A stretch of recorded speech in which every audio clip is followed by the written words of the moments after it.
Wawancara Pro 3. Pak Timbul, selamat pagi. Selamat pagi Mbak, selamat pagi.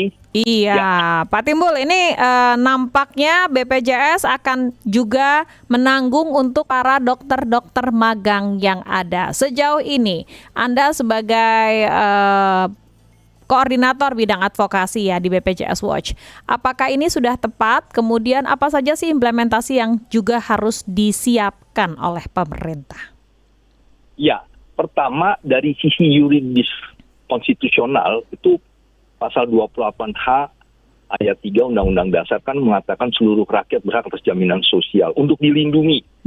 Nah, di Undang-Undang 40 2004 tentang SJSN, kepesertaan wajib untuk seluruh pekerja termasuk yang magang.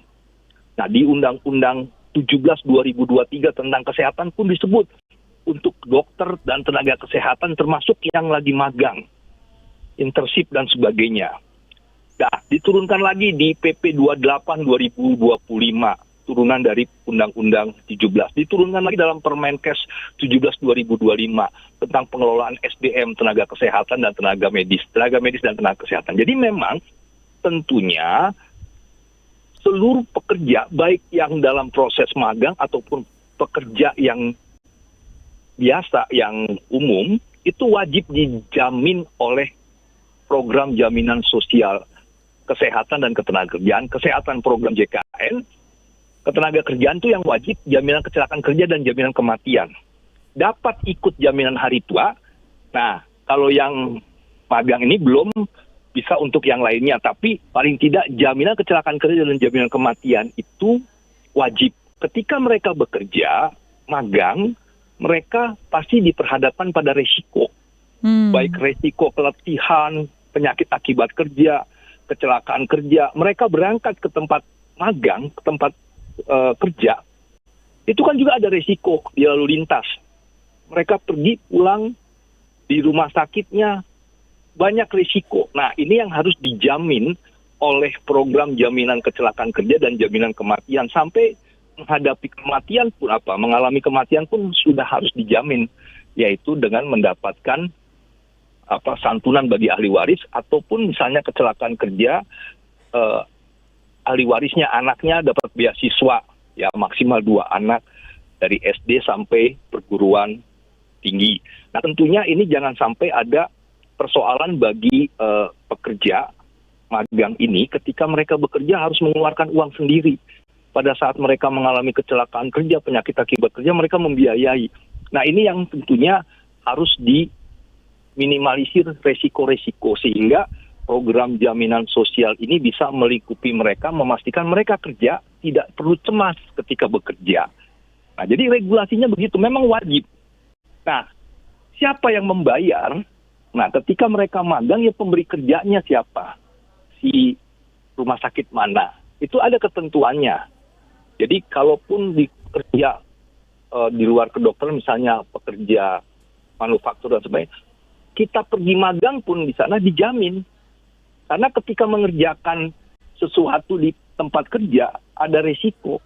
Ya, kita harus dilindungi. Kalau kita nggak dilindungi, maka pemberi kerja yang memberikan pekerjaan kepada kita harus menanggung seluruh biaya kesehatan kita, kuratifnya misalnya pembiayaan, misalnya kecelakaan biasanya kerja. Memang kan kalau swasta begitu ya, jadi artinya perusahaan punya jaminan seperti itu. Juga gitu. Pegawai negeri juga ASN dan sebagainya yang bekerja di rumah sakit pemerintah begitu juga.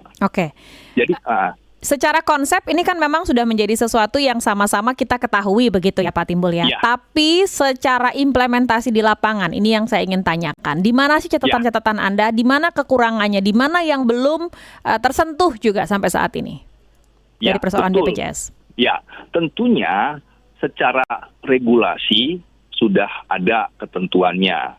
Tetapi dalam implementasi sosiologisnya masih banyak yang belum terlindungi. Ya, yang tentunya ada ketidaktahuan daripada pekerja magang itu sendiri atau pemberi kerjanya yang sudah tahu merasa tidak mau karena bicara cost. Nah, ini yang memang tentunya harus bisa ditengahi oleh pemerintah yang harus melakukan pengawasan. Itulah supaya memastikan pekerja yang nggak tahu, pemberi kerja yang mungkin nggak tahu juga atau tahu tapi tidak menjalankan bisa tetap menjalankan kewajiban mendaftarkan pekerja magang kepada BPJS Tenagakerjaan. Supaya ini membantu juga pemberi kerjanya. Karena apa? Kalau terjadi resiko di PP 44 2015 itu mengatakan pemberi kerjanya itu harus menanggung semua biaya yang muncul karena ada kecelakaan kerja, karena ada penyakit akibat kerja, karena meninggal. Nah, ini kan membantu pemberi kerja supaya nggak keluar biaya banyak. Cukup dia hanya membayar iuran. Iurannya itu kalau yang bukan penerima upah itu ya 16.800 untuk 2 program. 10.000 untuk JKK, 6.800 untuk JKM. Kalau dia nanti menjadi bagian yang pekerja biasa yang punya upah ya, itu dia 0,24 dan untuk kecelakaan kerja 0,3 untuk kematian. Nah, kalau kita 0,24% dan 0,3%, artinya dari sisi biaya minim gitu loh, tidak terlalu mahal. Tetapi dia melindungi. Karena kapan kecelakaan kerja, kapan kena penyakit akibat kerja, kapan mati, itu kita nggak punya agenda. Nggak tahu gitu loh. Tapi benar-benar sudah ada kepastian begitu ya, sudah ada kepastian yang lebih terarah. Oke. Betul.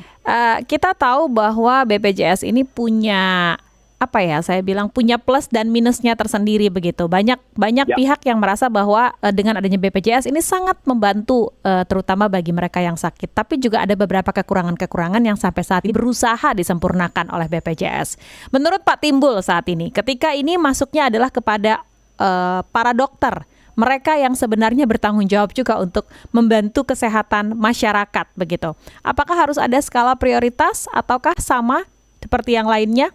Terutama kita tahu juga bahwa banyak dokter-dokter yang saat ini bekerja menjadi spesialis di pulau-pulau terluar. Ya, jadi saya mau coba sedikit tegaskan lagi.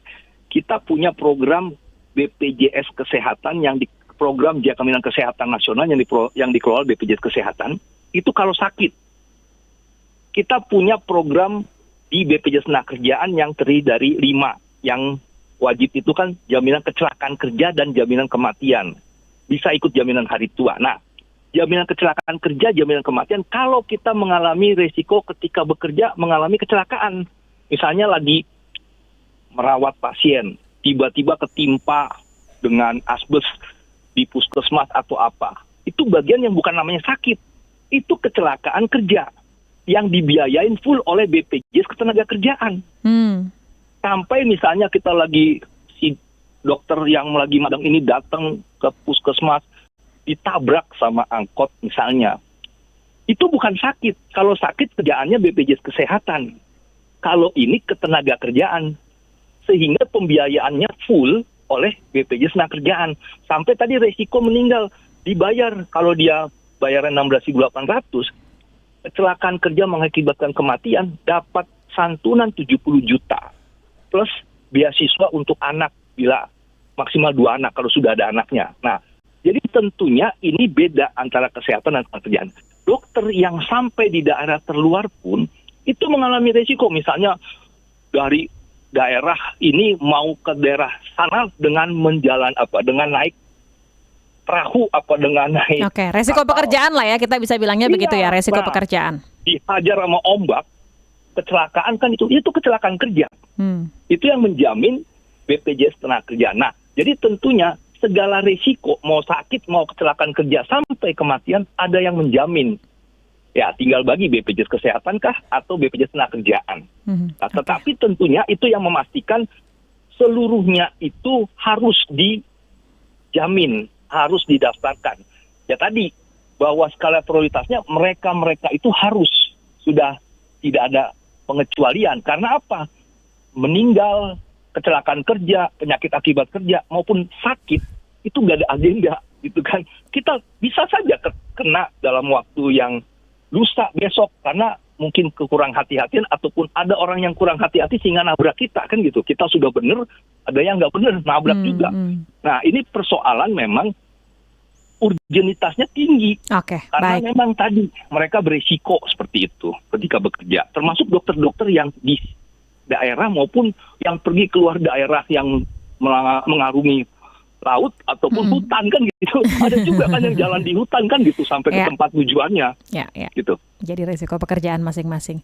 Baik, Pak Ya. Timbul, terima kasih banyak beberapa insight ini. Mudah-mudahan ini juga menjadi tidak hanya skala prioritas yang kita harapkan segera, tetapi implementasinya juga berjalan dengan baik. Itu yang paling penting. Ya. Terima kasih. Selamat pagi. Selamat pagi, Mbak. Terima kasih.